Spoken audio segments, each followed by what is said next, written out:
everybody, we're going for a ride in our 1997 Chevy Camaro.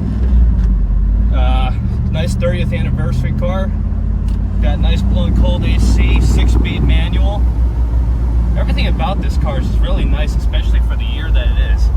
Very smooth driver. Of course, we're coming up on a turn here, so we gotta be real slow. Let's give you a little bit of the brakes. See how we're not pulling in any other direction other than forward. Shifting low gears is going nice and smooth. Handles turns really well. As you can see, all our gauges work. Everything just about this car is amazing. But anyway, I'm going to start talking more about how nice this car is underneath when we take it on the lift. We'll see you there.